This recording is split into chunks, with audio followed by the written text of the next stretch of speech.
Ya, oke, selamat siang Pak Jawal. Selamat siang Pak. Jadi kita akan berbincang kurang lebih 1 sampai 10 sampai 15 menit ke depan ya Pak. Ya. Jadi sebelum kita melakukan observasi, kita adakan dulu observasi ya Pak. Ya. Oke, Bapak ingin saya membantu mengembangkan kompetensi yang mana? Iya Pak. Jadi yang saya ketahui Pak itu kan sebenarnya coaching itu kan memiliki 3 potensi yang diharapkan Pak. Ada kesadaran penuh, ada mendengarkan aktif, sama memberikan pertanyaan berbobot Pak. Untuk kesempatan kali ini Pak, mungkin saya ingin dibantu untuk mengembangkan kompetensi di kesadaran penuh Pak. Saudara penuh ya Pak ya? Iya. Oke.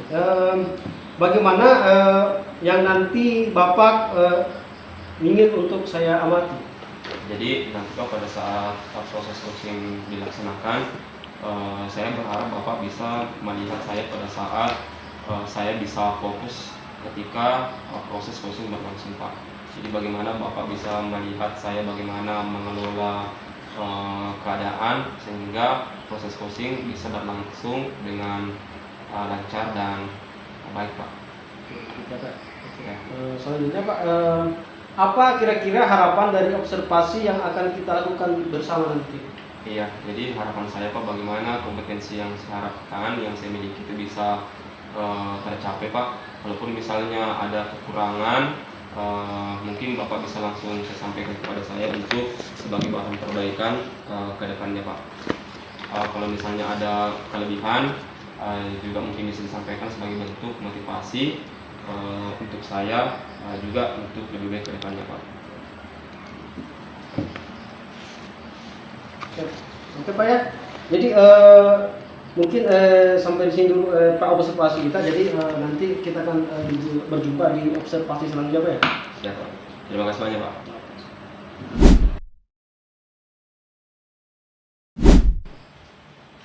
Ya, selamat pagi Pak Disna.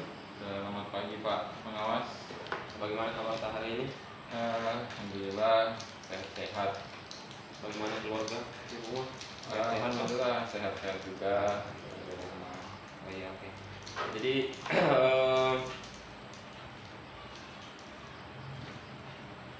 apa agenda percakapan kita kali ini Pak? Mungkin ada sesuatu hal yang ingin kita diskusikan. Iya Pak, ini saya ketemu Bapak ini ada perlu sebenarnya. Saya ingin membahas tentang tentang guru-guru saya di sekolah di tempat baru saya bertugas. Setelah beberapa bulan saya bertugas di sana, saya mengamati kebanyakan, mayoritas ya, masih menggunakan cara mengajar dengan pola-pola lama, itu menjelaskan metode ceramah saja, menulis, habis itu penugasan, hanya itu, tidak aktif, tidak ada pembelajaran aktif kreatif di dalamnya. Itu Pak yang ingin saya bahas dengan Bapak. Oh ya, jadi mungkin ya Pak, masih banyak guru-guru yang masih menggunakan metode pembelajaran yang konvensional Pak ya, dan juga belum berbasis teknologi Pak Di. Iya itu Pak, yang belum ada perkembangan, kayaknya tertinggal lah begitu Pak di sana soal ini pembelajaran model baru yang sekarang lagi digaungkan. Iya. Apa yang Bapak harapkan dari percakapan kita hari ini Pak? Saya berharap saya bisa menemukan sebuah solusi dalam sedikit meningkatkan atau melakukan pembaharuan di sekolah saya Pak, terkait dengan guru-guru yang tadi. Oh iya Pak, jadi semoga apa yang Bapak harapkan dari pembahasan kita hari ini itu bisa terwujud Pak ya. Ya mungkin sekarang mungkin Bapak bisa menceritakan situasi masalah yang Bapak hadapi sekarang ini seperti apa Pak?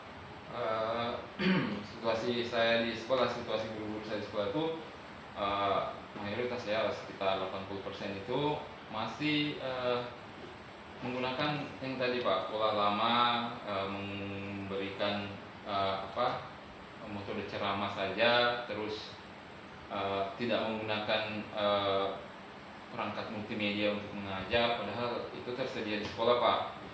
Terus yang kedua, situasi yang kedua, sisanya itu ya masih menggunakan, ada yang menggunakan tapi tidak, posisinya tidak konsisten, kadang menggunakan kadang tidak, gitu Pak situasinya di sekolah saat ini. Kalau boleh tahu apakah misalnya yang kasus yang Bapak temukan itu apakah dialami oleh semua guru atau eh, hanya sebagian kecil saja Pak? Semua juga tidak, tapi sepertinya sebagian besar Pak, sekitar 80% lah adanya itu. Seperti itu. Tapi apakah Bapak pernah semacam mengetahui minat muridnya itu seperti apa Pak? Apakah memang muridnya membutuhkan pembaharuan atau sesuatu yang baru dari guru-gurunya Pak? Kalau terlihat dari kompetensi yang dimiliki murid, tingkat pemahaman, tingkat ketercapaian kompetensi yang diperoleh selama saya di sana itu pemahamannya saya kurang Pak. Dia hanya sebatas bisa menulis, bisa membaca, tapi penalarannya terhadap hal-hal materi itu kurang Pak. Ya seperti itu ya. Kemudian bagaimana kira-kira pengaruh dari metode pembelajaran yang mungkin sudah berbasis teknologi atau misalnya model-model pembelajaran itu yang berpusat pada peserta didik yang Bapak maksudkan tadi itu bagaimana pengaruhnya terhadap peserta didik Pak? Kalau sepengalaman saya, setidaknya itu bisa meningkatkan minat. Setidaknya minatnya sudah meningkat, bisa disertai atau dibarengi dengan peningkatan kualitas atau peningkatan mutu dari peserta didik itu. Iya betul. Jadi mungkin bisa ya, artinya kita sebagai mungkin kepala sekolah pasti mengharapkan kepada peningkatan kualitas dari peserta didik kita Pak ya. Dan Bapak mengharapkan bahwa salah satu cara yang bisa dilakukan adalah menggunakan teknologi atau misalnya guru harus berpusat pada peserta didik Pak ya. Iya Pak, itu yang saya harapkan. Saya sangat mengharapkan hal semacam itu di sekolah saya. Menurut pengamatan Bapak, ketika ada guru yang tidak berbasis teknologi dalam mengajar, tidak berpusat pada peserta didik, kira-kira apa penyebabnya Pak? Apa yang melatar belakang sehingga guru-guru yang di sekolah itu belum menjalankan apa yang sesuai dengan Bapak harapkan? Mungkin penyebab pertamanya itu karena kurangnya mereka dalam mengupdate, memperbaharui pengetahuan mereka tentang bagaimana kurikulum ini berkembang sekarang, bagaimana seharusnya guru mengajar pada saat kurikulum sekarang yang sedang digaungkan ini, bagaimana mereka menggunakan media, bagaimana mereka mengajar dengan berpusat pada murid. Seperti itu Pak ya. Apakah memang guru-guru tadi sana Pak itu mungkin bagaimana mereka mengakses pelatihan-pelatihan? Apakah mereka pernah melakukan pelatihan-pelatihan atau misalnya apakah mereka pernah menjalani yang namanya pelatihan-pelatihan sebelumnya Pak? Begini, karena di wilayah kita ini, di wilayah sini kan pelatihan ada, tapi terbatas, hanya mungkin 1-2 orang dalam satu sekolah, itu pun dalam kurun waktu yang tidak sering. Terus komunitas kegiatan di KKG itu kadang tidak mereka hadiri dengan alasan terkendala waktu, karena waktunya siang, itu waktunya istirahat. Nah, mungkin itu Pak kendalanya. Kira-kira Pak situasi yang Bapak harapkan seperti apa? Saya sangat mengharapkan guru-guru di sekolah saya itu antusias dalam mengupgrade, mencari informasi baru, memperbaharui cara-cara mengajar mereka, terus inovatif dalam menggunakan media pembelajaran di kelas menjadi aktif dan menyenangkan. Oh iya, harus ya Pak ya. Oke, kira-kira untuk membuat situasi itu terwujud, apa kira-kira langkah-langkah yang Bapak akan lakukan ke depannya agar supaya guru-guru kita itu bisa lebih interaktif, bisa lebih modern dalam belajar dan berpusat pada peserta didik? Ini saya sudah mengangan-angankan ya, tapi belum tertuang dalam rencana yang nyata, bahwa saya akan mengaktifkan komunitas belajar sekolah karena berharap dari komunitas belajar di tingkat kecamatan ini karena jaraknya agak jauh, jadi mungkin ada keterbatasan untuk menghadiri. Terus kita harap dari pemerintah kabupaten yang tidak banyak bisa mengadakan kegiatan, jadi kayaknya langkah yang saya akan tempuh adalah memaksimalkan komunitas belajar sekolah, Pak. Iya, maksimalkan komunitas belajar sekolah Pak ya. Oke, kira-kira untuk mengaktifkan guru-guru tadi komunitas belajar, kira-kira hal-hal apa saja yang dipersiapkan? Pertama, saya akan tentunya mempersiapkan sarana prasarananya, kemudian menghadirkan, mungkin saya bisa menghadirkan nanti beberapa narasumber-narasumber atau pemateri-pemateri yang betul-betul punya kompetensi di situ sehingga menarik minat guru-guru saya untuk ikut dalam komunitas belajar, aktif mengikuti kegiatan komunitas belajar itu. Iya, seperti itu Pak ya.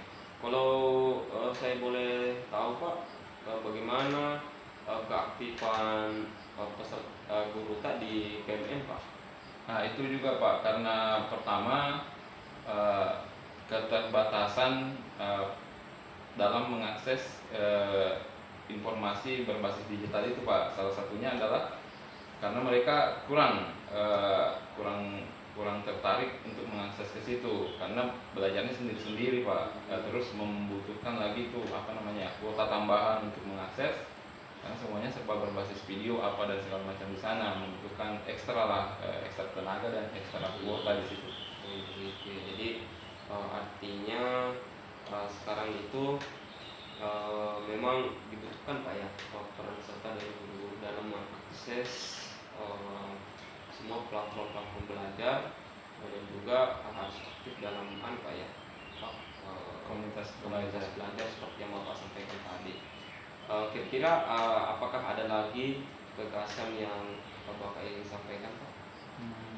Itu juga tadi ya salah satunya. Semoga bisa memfasilitasi. Saya akan menyiapkan fasilitas berupa kuota internet di sekolah supaya tidak ada lagi kendala bahwa ada masalah biaya tambahan. Nanti sekolah akan memfasilitasi sarana dan prasarana terkait dengan koneksi internet. Jadi tidak lagi masalah yang akan timbul. Ya, luar biasa ide atau gagasan Bapak yang luar biasa. Kira-kira kapan Bapak akan memulai menjalankan atau mengimplementasikan ide-ide yang Bapak sampaikan tadi? Mungkin hari Senin tanggal 21 Juli ini Ya, saya akan mulai membuat perencanaan, berkomunikasi dengan bendahara untuk pendanaannya. Setelah itu mungkin hari Sabtunya saya akan mengeksekusi kegiatan pertama di komunitas belajar saya. iya. Kira-kira Pak siapa yang bisa membantu Bapak dalam mewujudkan ide-ide atau gagasan Bapak itu? Yang pertama adalah yang paling diharapkan adalah keaktifan atau keikutsertaan dari guru-guru sendiri. Yang kemudian mungkin dari Bapak juga selaku pengawas dapat memberikan kami bekerja sama dengan maksimal untuk meningkatkan kompetisi mereka. Terus mungkin narasumber-narasumber Pak yang mungkin nanti akan saya cari setelah ini Pak. Iya, oke. Untuk yang terakhir Pak, kira-kira apa hal-hal yang Bapak bisa simpulkan pada kegiatan diskusi kita hari ini Pak? Kesimpulan apa ya? Masalah yang saya hadapi ini tentang kurangnya minat guru dalam mengubah cara mengajar dari pola lama ke pola baru mungkin dapat terselesaikan dengan mengaktifkan komunitas belajar dan memberikan sarana dan prasarana yang cukup untuk mereka untuk mengembangkan kompetensinya. Oh ya, sangat luar biasa Pak. Eh, Kesimpulan yang Bapak bisa sampaikan pada diskusi kali ini, tentu saja harapan saya sebagai pengawas, saya mendengar tadi gagasan-gagasan yang Bapak sampaikan itu sudah sangat luar biasa. Tinggal bagaimana Bapak bisa mengimplementasikan atau menjalankannya eh, di hari-hari yang akan datang. Sehingga tadi tentang hari Senin Bapak akan memulai. Semoga semuanya bisa berjalan sesuai dengan apa yang Bapak harapkan. Ya oke. Mungkin apakah masih ada lagi Pak? Eh, Cukup Pak, ini saya sudah sangat berterima kasih bisa didengarkan apa yang saya apa yang saya keluhkan, apa yang saya butuhkan di sekolah Pak. Oke. Terima kasih banyak Pak. Saya masih kembali.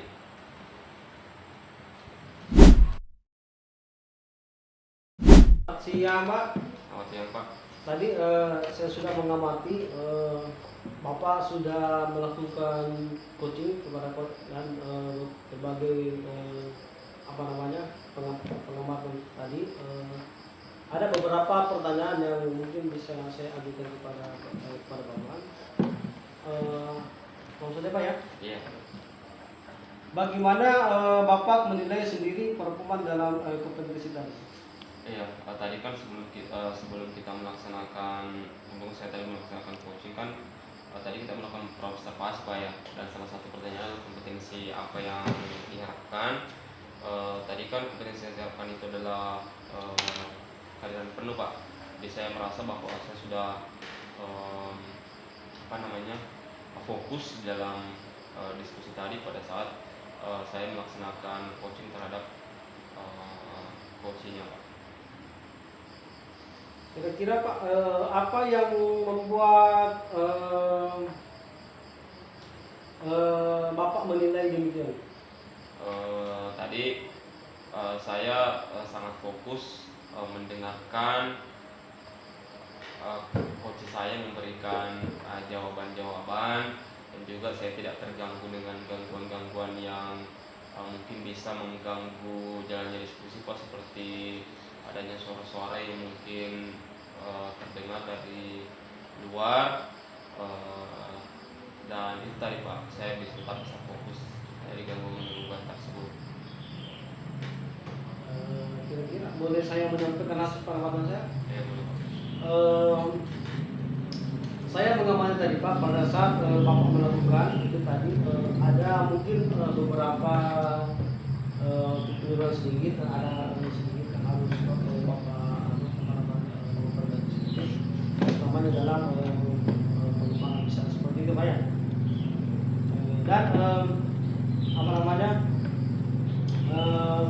saya harapkan ke depannya mungkin Bapak bisa membenahi beberapa kekurangan, utamanya dalam memberikan suatu kesimpulan terhadap kegiatan yang Bapak tadi lakukan.